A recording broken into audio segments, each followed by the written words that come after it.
Este programa ha sido declarado Programa de Interés Provincial por el Gobierno de la Provincia de Buenos Aires. Auspicia este programa la Federación Odontológica de la Provincia de Buenos Aires.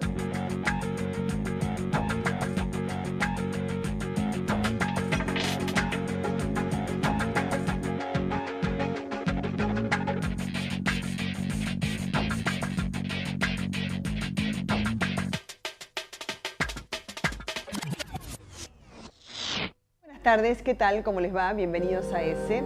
Este año es un año político, como siempre cuando hay elecciones, y por supuesto también de gestión, ¿no? Y si nos centramos en el gobierno de la Ciudad de Buenos Aires, invitamos a uno de los funcionarios más importantes, en este caso es una funcionaria, vicejefa de gobierno de la Ciudad de Buenos Aires, María Eugenia Vidal. ¿Qué tal, María Eugenia? Buenas tardes, bienvenida. Buenas tardes. María Eugenia, en este año de elecciones, ¿el kirchnerismo se juega la continuidad o el fin? Absolutamente. ¿Sí? Sí. ¿Tan sí. tajante es? Se juega la reelección. ¿Así? Se juega la reelección de la presidenta y si la presidenta no puede ser reelecta, no tiene sucesor. Así que es el fin o la continuidad. Avanzamos sobre el tema. Hoy en ESE, sí. Buenos Aires, ciudad abierta. La capital vive momentos de alta tensión y es el centro de las miradas políticas. Entre las peleas del gobierno porteño con el nacional por la libertad de prensa, la gestión de los temas de la gente, como las obras para evitar inundaciones, y con dirigentes que son protagonistas de este año electoral, la ciudad es el termómetro de la actualidad argentina. Por eso, entrevistaremos a la vicejefa de gobierno, María Eugenia Vidal. ¿Y cómo estarán las relaciones hoy por hoy entre el Gobierno Nacional y el Gobierno de la Ciudad de Buenos Aires? Hay varios temas que se circunscriben, por supuesto, la mirada que se tiene desde el Gobierno de la Ciudad hacia el Gobierno de la Nación y por otra parte también algunas cuestiones de gestión específicas. ¿Quién es nuestra invitada? Es María Eugenia Vidal, vicejefa de Gobierno de la Ciudad de Buenos Aires, licenciada en Ciencias Políticas de la Universidad Católica Argentina. Afirma el Gobierno Nacional no sabe cómo resolver los problemas. ¿Por qué, María Eugenia? Bueno, porque lo que hemos visto, sobre todo en los últimos meses, son como sucesivos parches o manetazos de ahogado, sobre todo frente a la economía, ¿no?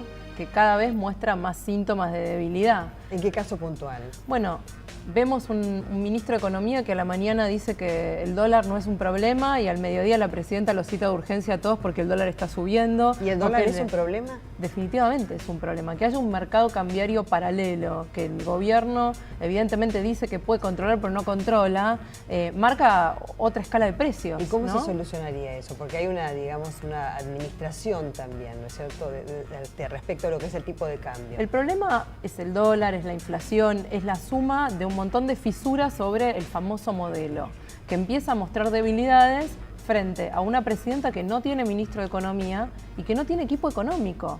Entonces, cuando uno piensa que los problemas que tiene la Argentina hoy los van a resolver Kicillof, Echegaray, Marcó del Pon y Lorenzino, la verdad es que eso, o Moreno, eso no alienta a que uno tenga confianza en que las cosas se van a resolver. ¿Dice usted que no son idóneos para sus cargos? Bueno, lo que sé es que están a cargo de las decisiones económicas desde que la presidenta asumió este mandato y los resultados están a la vista. La inflación es cada vez peor, cada día se anuncian medidas nuevas que tienen que ver con controles que nosotros ya sabemos por la historia argentina, todos los que hemos vivido en nuestro país, sabemos que los controles no sirven. ¿Congelamiento de precios? Bueno, los controles que se anunciaron ayer con la Cámpora son la demostración de que el congelamiento de precios no existe y que no funciona. Este y otros temas, el informe.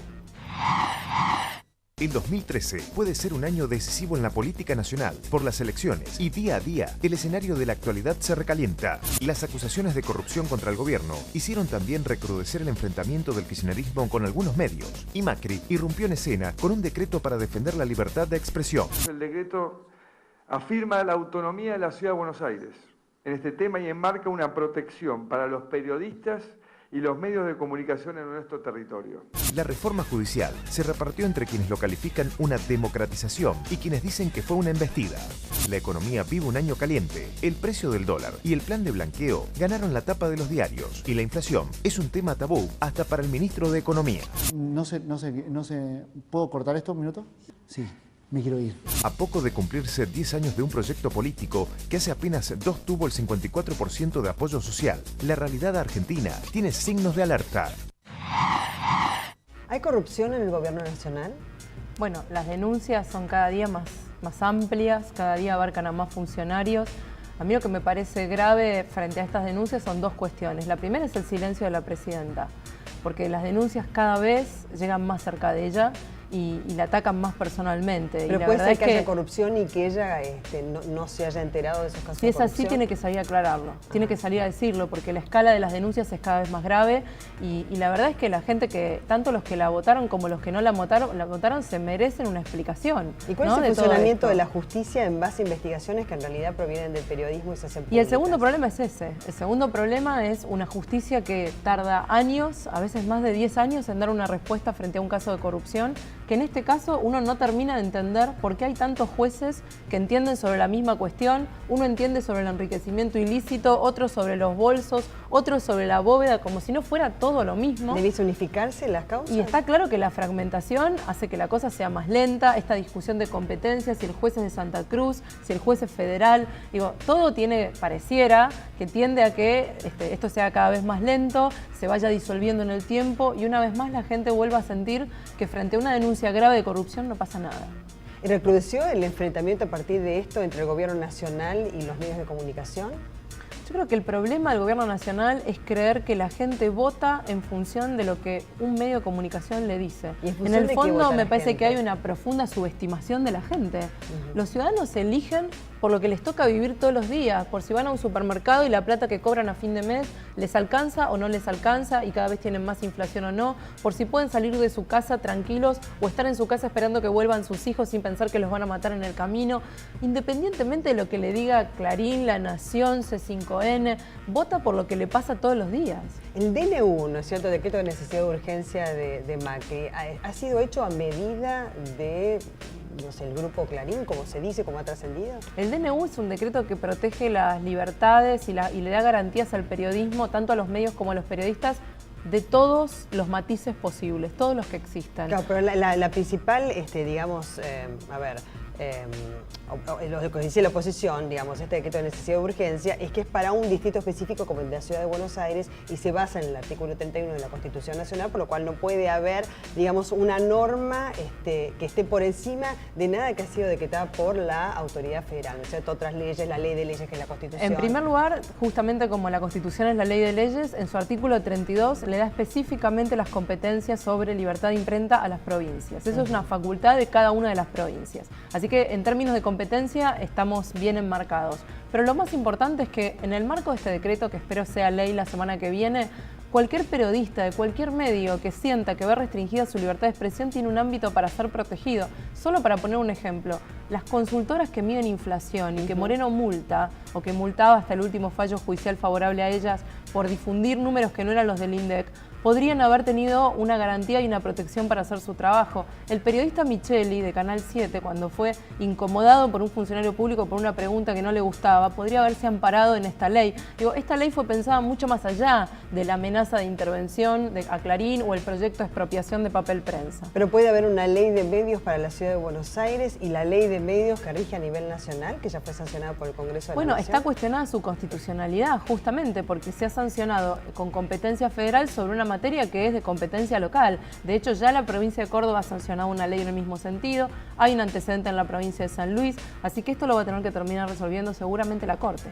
¿Podría haber una embestida o se considera que, por ejemplo, la llamada democratización de la justicia sirve justamente para eso, a través de los 6 proyectos de ley que fueron enviados? Yo creo que claramente, una vez más, el kirchnerismo, como ha hecho de manera muy inteligente en otras oportunidades, arma un caballo de Troya y detrás de las buenas intenciones lo que se esconde es un intento autoritario. Bueno, una vez más ahora le toca a la justicia, ¿no? Así como la democratización de los medios, que era la promesa de la ley de medios, no se cumplió y hoy no tenemos una pluralidad de medios, sino que a un monopolio privado se le opuso un monopolio estatal. Bueno, de la misma manera en la justicia lo que se quiere es usar la mayoría para sacar y poner jueces. Es así de claro la intencionalidad de la reforma. Gestión agitada en el gobierno nacional y gestión agitada también en la Ciudad de Buenos Aires.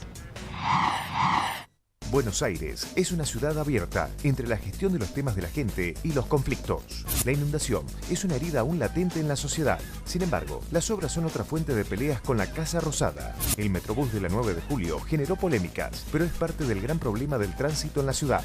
Hemos puesto la línea A en el siglo XXI. ya habíamos entrado en una zona de peligro, de inseguridad. La inseguridad es una preocupación cotidiana y el gobierno de Macri resalta la importancia de la policía local, a pesar de los serios cuestionamientos por la represión en el Borda. Hubo por lo menos 30 personas heridas en esta represión de la Policía Metropolitana. Se está hablando ya a esta hora de 6 detenidos, fueron heridos inclusive trabajadores de prensa. Las calles de Buenos Aires tienen temas urgentes y cargan la agenda de gestión del gobierno porteño. Si vuelve a llover como a principios de abril, ¿puede dormir los porteños? ¿Podemos dormir todos tranquilos de que no se van a producir estas inundaciones? ¿En que inclusive también la capacidad de reacción va a ser distinta a la que fue en su momento? La capacidad de reacción va a ser mejor porque hemos estado trabajando todas estas semanas que pasaron desde la inundación en mejorar nuestros equipos de emergencia, hemos incorporado más gente, hemos trabajado mejor en las alertas tempranas, en cómo avisarle a los vecinos de zonas inundables de estas alertas.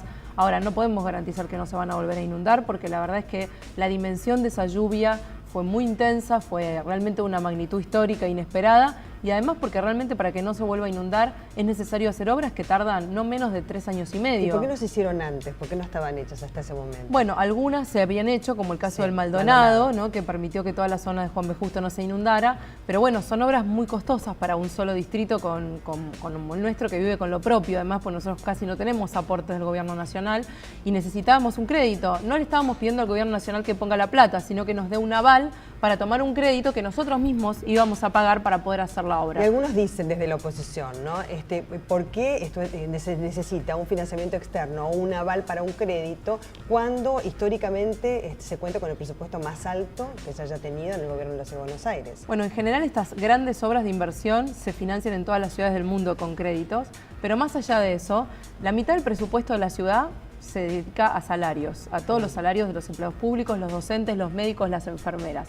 Después hay un tercio más que se dedica a pagar la comida, los medicamentos, tanto de las escuelas públicas, de los hospitales, de los comedores, los subsidios y planes sociales que tiene la ciudad, el gasto social en general. Con lo cual queda bastante poco para lo que es inversión. Y somos uno de los distritos que más invierte como porcentaje de su presupuesto porque hemos sido muy cuidadosos con los recursos. Con lo cual son obras que requieren apoyo internacional. Hacemos una administración lo más austera y cuidadosa posible, pero estamos hablando de obras de 120 millones de dólares, en el caso del Maldonado 200 millones de dólares. No son obras que una administración con su gasto corriente pueda cubrir. Y además tengo entendido, porque estuve leyendo, ¿no es cierto?, que hay un escurrimiento que sería de un 40% mayor, de concretarse por lo menos el primer tramo de la obra. Sí, esa lo empezamos con recursos propios. El primer tramo, a pesar de no tener el crédito, lo empezamos con recursos propios. ¿Reconocen que hay muchas complicaciones en el tránsito en la Ciudad de Buenos Aires? Totalmente. O sea, yo viajo todos los días por la ciudad, transito esta ciudad ¿En el Metrobús y sé también? lo complicado. He viajado en el Metrobús de Juan B. Justo, que voy a decir que la verdad que ha sido un hallazgo. Las veces que me he subido al Metrobús de Juan B. Justo, la gente que viaja ahí no hace más que reconocerme el cambio de cómo viajaba antes y cómo viaja hoy, porque viaja mucho más rápido. En el caso del 9 de julio va a ser igual como ese. De todas maneras hubo muchas complicaciones, medidas cautelares y demás por lo que implica para el medio ambiente el hecho de que haya menos espacios verdes en el lugar, ¿no? Afortunadamente la justicia ya nos dio la razón y nosotros nos comprometimos que cuando la obra termine va a haber la misma cantidad de espacios verdes que había cuando empezó. Ese compromiso ha quedado Y eso es un compromiso judicial, sí, digamos, un compromiso con la justicia, así que por supuesto se va a cumplir, además de que vamos a plantar muchos más árboles de los que había originalmente. Con lo cual toda la cuestión medioambiental está saldada, pero creo que lo más importante es que, al igual que en Juan B. Justo, los que hoy tardan en cruzar la 9 de julio 50-55 minutos en colectivo, van a tardar 20 minutos. Esa es la diferencia del Metrobús. Y para todos los que usamos auto, el mensaje es: el 70% de la gente que viaja en la Ciudad de Buenos Aires lo hace en colectivo. Es a ellos a quienes tenemos que priorizar. Y aquellos que usamos auto, y bueno, probablemente tengamos que esperar un poco más. Uno de los temas que preocupan a todos los ciudadanos, e inclusive también están inmersos en cuanto a la definición del voto, es la inseguridad. La Policía Metropolitana para muchos no cumplió con las expectativas que se esperaban de parte del gobierno. No sé si para ustedes las cumplió en cuanto a cantidad y calidad en cuanto a servicio también. En los barrios donde está es una policía querida y apoyada, ¿no?, por los vecinos. El problema es que es una policía de 4.000 efectivos, cuando para esta ciudad de Buenos Aires se necesitan no menos de 15.000. ¿Y por qué Entonces, la diferencia? ¿Por qué la diferencia es porque de a poco la policía hay que formarla, requieren estar un año en el instituto de policía que hemos creado. Algunos dicen que han sido ex policías también, que forman Algunos parte, vienen que de han sido otras fuerzas, pero exonerados. aún no, exonerados no pueden ser porque por ley no podemos incorporar un policía que haya tenido dificultades en otra fuerza. En todo caso, ellos se han retirado o se han dado de baja. Pero no tienen antecedentes negativos en su legajo. Ahora sí, todos, incluso los que vienen de otras fuerzas, también tienen que pasar por el instituto policial, que está administrado por jueces, por fiscales de la ciudad. Digo, hay un enfoque muy orientado al respeto de la ley y además son policías que son bien pagos, cobran mejor en el sueldo básico que el resto de las fuerzas. Por eso mismo no hacen adicionales, porque queremos que cuando hagan su trabajo estén despiertos y no hayan tenido que pasar la noche custodiando a lo mejor un banco o un supermercado. Bueno, y eso hace una policía diferente, pero es costosa, hay que armarla en el tiempo. En otras ciudades ha llevado hasta 10 y 14 años, ¿no?, que pongan en marcha una policía propia. Bueno, hablamos de la relación entre el gobierno nacional y el gobierno de la Ciudad de Buenos Aires, específicamente sobre la gestión del gobierno de la Ciudad de Buenos Aires, usted como vicejefa, y además su figura creció mucho también en los últimos años en cuanto al ejercicio de la función pública, así que ahí nos enfocamos ahora. La vicejefa de gobierno es la cara social de la gestión porteña. Saltó a los primeros planos tiempo atrás con la toma del Indoamericano y este año puso la cara y respondió ante las inundaciones del 2 de abril. En la zona donde más llovió, que fue Villa Urtúzar, fueron 159 milímetros en 2 horas. Realmente es una lluvia para la cual ningún sistema hidráulico está preparado para escurrir rápidamente. Vidal también lanzó una ofensiva para cerrar prostíbulos en la ciudad y de ella dependen programas de asistencia a mujeres víctimas de violencia doméstica y de trata. Nosotros y sobre todo los que tenemos responsabilidades de gobierno, lo que tenemos que hacer cada uno desde nuestro lugar es luchar contra la trata. También lleva adelante planes para crear hábitos saludables y para fomentar las bandas de rock de jóvenes tocando en lugares seguros. En tiempos en que todos los partidos buscan figuras en las que apoyarse, María Eugenia Vidal gana terreno en el escenario político.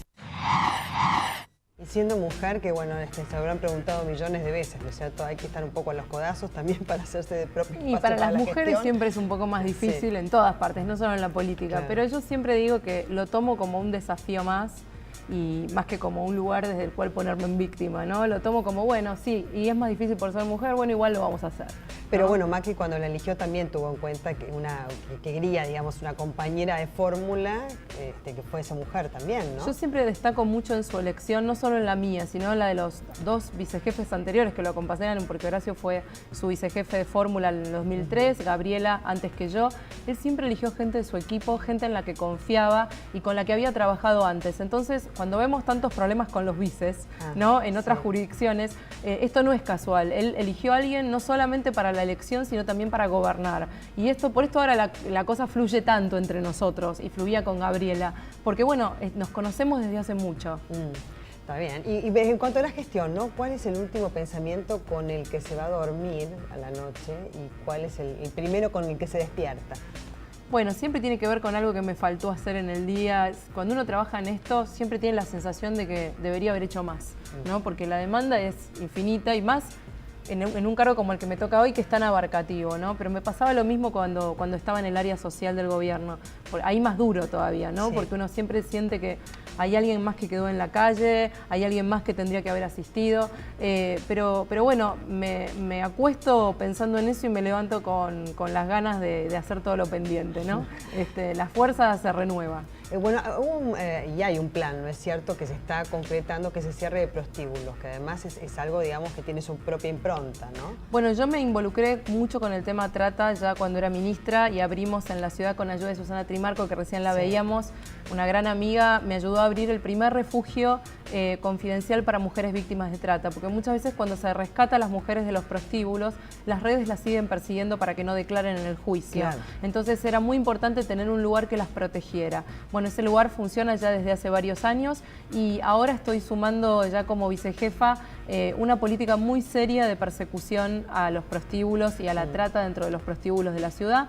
Ahí tengo que decir que la Agencia de Control de la Ciudad está trabajando muy bien, ha hecho más de 100 clausuras en los últimos meses y sobre todo lo más importante, hemos cerrado de manera definitiva casi 20 prostíbulos en la ciudad porque les hemos revocado la habilitación, lo que quiere decir que por lo menos legalmente ya no pueden seguir funcionando y también combatir lo clandestino, ¿no? ¿Cómo se atiende la violencia de género en la ciudad de Buenos Aires? Bueno, nosotros tenemos, y es bueno que me des este espacio para contar esto, para todas las mujeres que nos están escuchando y sienten que a lo mejor pueden ser víctimas, hay una línea 24 horas todos los días del año, que es el 0800-66-MUJER. Ahí pueden llamar las 24 horas y las van a atender.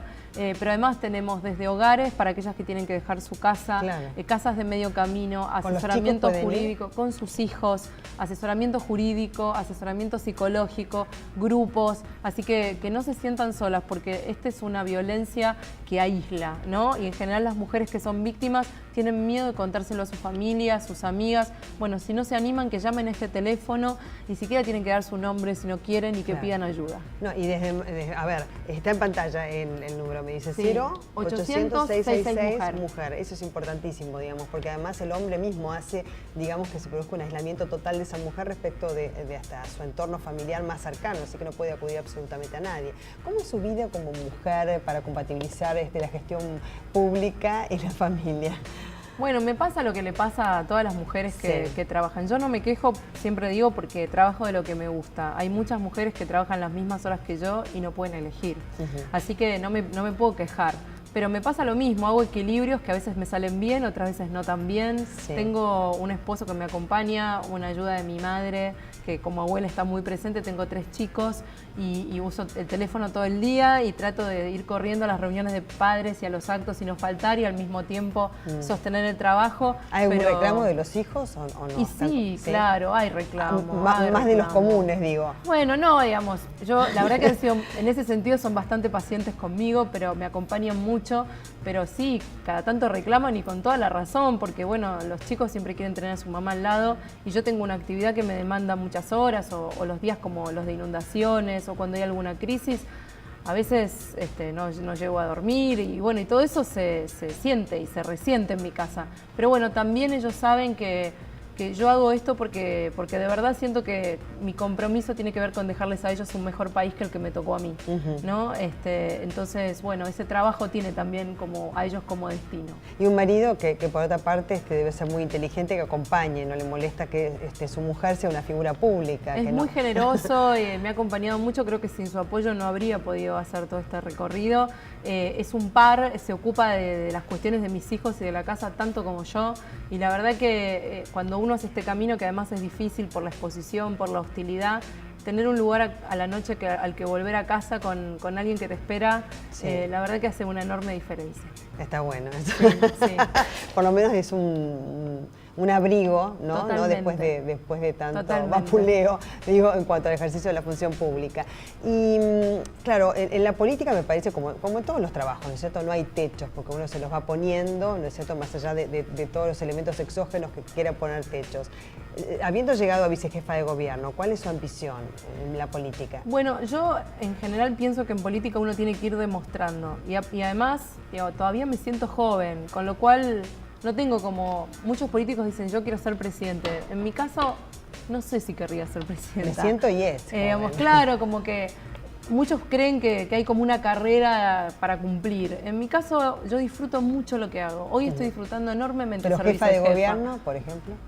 Qué sé yo, no sé, hoy no estoy pensando en eso. Hoy pienso en este trabajo que me toca y me encanta hacer. Yo legisladora se ve, por ejemplo, legisladora fui un tiempo en la ciudad, pero también, ¿por qué no? Digamos, hoy trato de disfrutar lo que hago, y yo siempre soy de las que piensa que cuando uno hace bien su trabajo y se esfuerza, después algo bueno pasa, ¿no?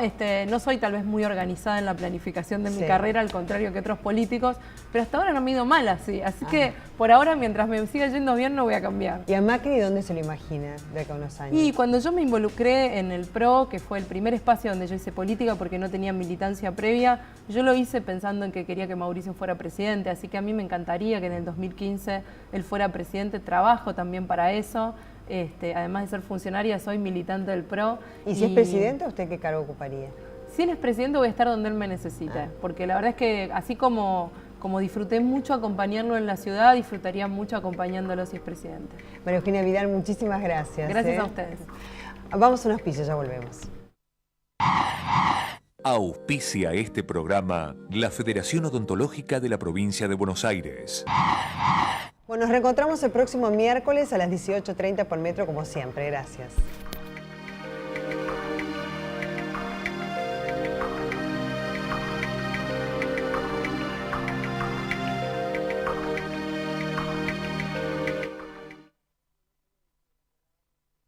¿Quiénes deben vacunarse contra la gripe? Embarazadas, mamás de bebés menores de 6 meses, niños de 6 meses a 2 años, personas con enfermedades crónicas u obesidad, personal de salud y mayores de 65 años. Para ellos, la vacuna es gratuita en centros de salud y hospitales públicos de todo el país. Vacunate. Es bueno para vos, es bueno para todos. 0800-222-1002. Argentina, un país con buena gente. Presidencia de la Nación. Vos podés ser VIP o ser VIP con B larga. Y eso es ser más VIP. ¿Por qué? Porque si te registrás ahora en la nueva banca Internet Provincia, podés constituir ya tu plazo fijo digital con una tasa VIP. Y sí, los VIP somos así. Ya somos 300.000 VIP. Ingresá en bancoprovincia.com.ar, hacete VIP y aprovechá este beneficio exclusivo. Banco Provincia, 190 años de tu lado. Hace poco más de 2 meses nos comprometimos con vos a mejorar el subte A. Vas a ver cambios, algunos más grandes, otros más chicos. Juntos estamos trabajando para que cada día viajes mejor. Bienvenidos todos. Si ves o sabes algo, llama al 911. También podés enviar fotos o videos por MMS o por mail. La seguridad la hacemos entre todos. Morón sumó un nuevo servicio de recolección de residuos reciclables. Todos los barrios tienen su día verde. Lunes, Villa Sarmiento. Martes, Aedo. Miércoles, El Palomar. Jueves, Morón. Viernes, Castelar. En tu día verde, de 7 a 12 del mediodía, sacás solo papeles, plásticos, vidrios y metales. Municipio de Morón. Evadir ingresos brutos es menos ambulancias en los hospitales, menos policías en las calles y menos equipamiento en las aulas. Ley Penal Tributaria. Pagar es la única opción. ARBA. IOMA, más cerca. Te ofrecemos la más completa cobertura en internación, consultas médicas, odontología, estudios de diagnóstico, prótesis y medicamentos. Libre elección entre los prestadores más jerarquizados de la provincia. IOMA, más cerca.